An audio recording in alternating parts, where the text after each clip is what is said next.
राधे राधे। सभी भक्तों को मेरी राधे राधे स्वीकार हो। 5 मिनट का समय निकाल के ज़रूर मेरी ये कहानी सुने।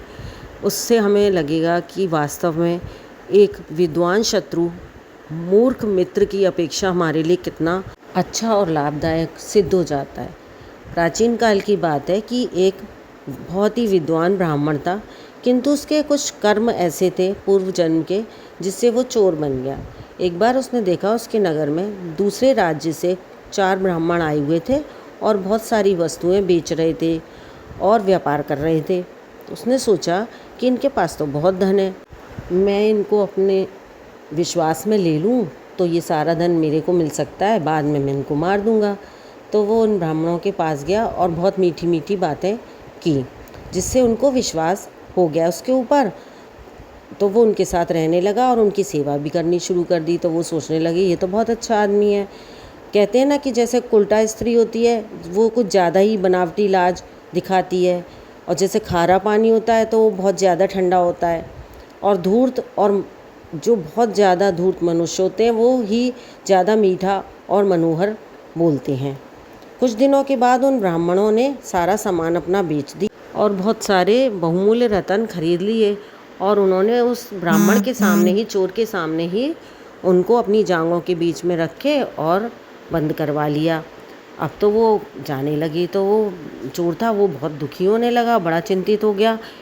उसे तो बड़ी चिंता हो गई कि अब मैं कैसे रहूं, इनके साथ जाऊं, ये तो जा रहे हैं, अब मेरा धन सारा चला जाएगा। तो उसने योजना बनाई कि इनसे मीठी मीठी बातें करके मैं इनके साथ चलता हूँ और रास्ते में ही उनको मार के सारी रत्न ले लूँगा।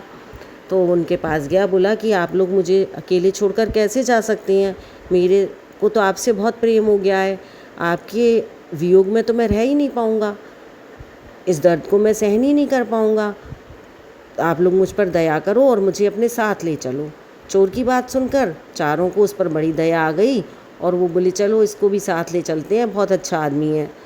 और रास्ते में क्या हुआ कि उन 5 को देखकर, बहुत सारे कौए थे एक जगह, उन्होंने चिल्लाना शुरू कर दिया, अरे भीलों दौड़ो दौड़ो, 1.25 लाख के धनी जा रहे हैं, इनको मार कर सब छीन लो।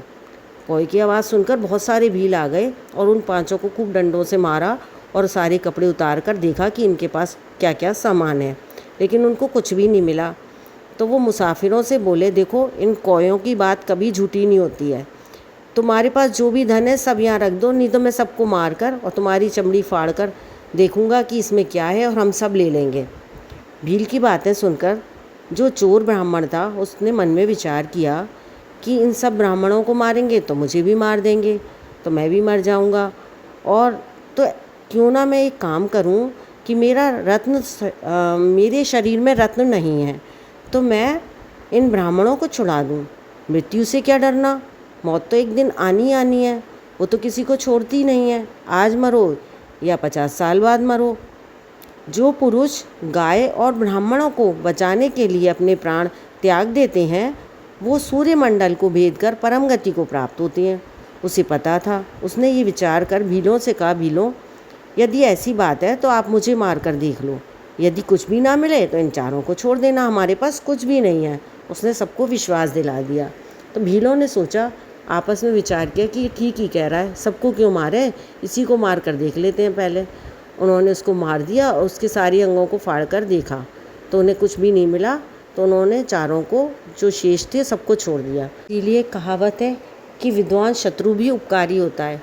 कभी कभी हमें मूर्ख मित्र होता है चाहे वो, लेकिन वो ऐसी जगह फंसा देता है कि हम बहुत संकट में आ जाते हैं, लेकिन एक विद्वान शत्रु भी अगर होता है तो वो हमें संकट से दूर कर देता है। यदि आप हमारे चैनल पर नए हैं तो प्लीज़ हमारे चैनल को लाइक करें, शेयर करें एंड सब्सक्राइब करें। धन्यवाद। और आपको कहानी कैसी लगी कमेंट बॉक्स में ज़रूर लिखें।